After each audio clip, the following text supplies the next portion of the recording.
It's a truly special day here at the studio because today I am in Rome talking to the esteemed Emperor Trajan.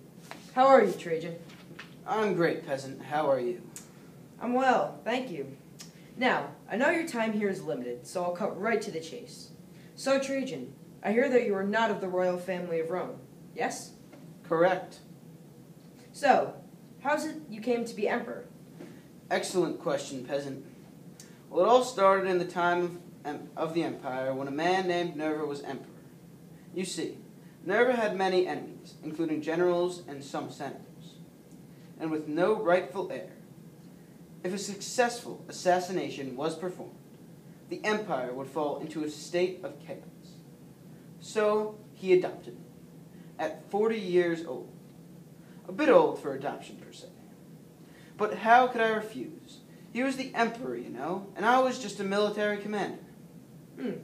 Now, I'm also informed that you are the first non-Roman emperor? Yes, but my place of origin means nothing. Despite my somewhat high place in society, because my father was consul, by the way. His reason for adopting me was due to my honor and valor in battle, and my military success. And there you have it. So that leads me to my next question. When, where, and to whom were you born? I was born in Italica, Spain, on the glorious day of September 18th, 53 A.D., to Marcus Ulpius Trajanus, my father. I came from a wealthy family. My father was a gifted military tactician, leading the forces of Rome in the Jewish War of 67, as well as senator and consul. Fascinating. Now I hear that your military expertise has served you quite well in your conquests.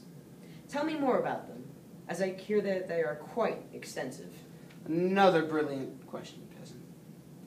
And I shall answer. During my reign, I had two major campaigns. They were in Parthia and Dacia. The Dacia campaign consisted of two wars. The first war, I admit, was incited by my pure desire for land and power.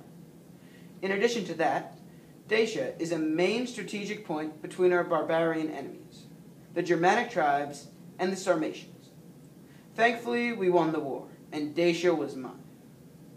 However, the second war in Dacia was an attempted revolt, which my forces put down in less than 1 year. My second major campaign was in Armenia against the Parthians.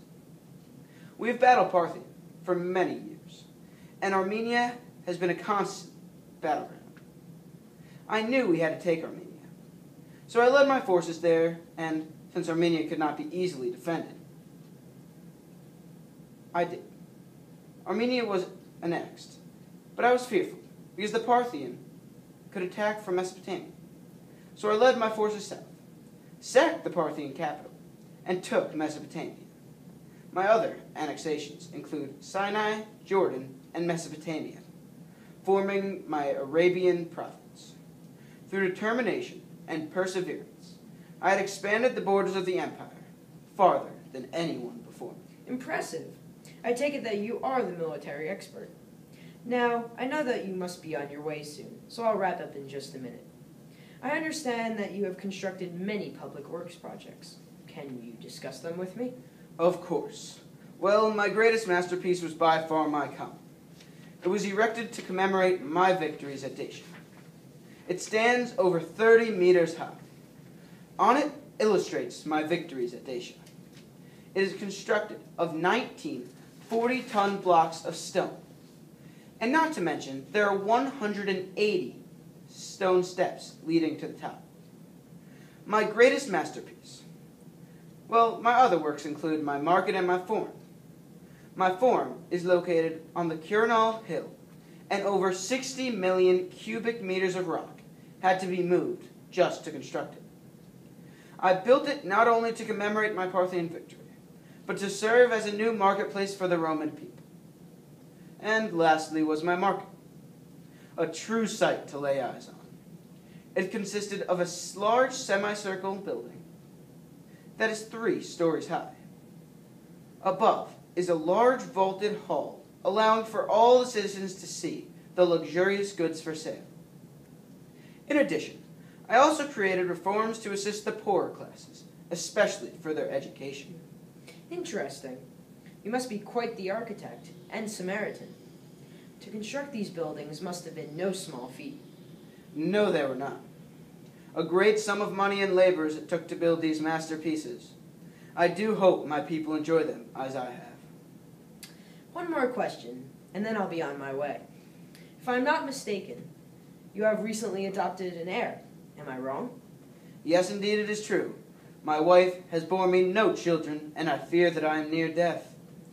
Yes, I have adopted Hadrian, the son of one of my dear cousins. I trust that he will be a just and merciful ruler, just as I was. I know he will do well. And with that, I conclude. Thank you, Trajan, for your time, and I wish you luck with the rest of your reign. I hope it is long and prosperous. Thank you.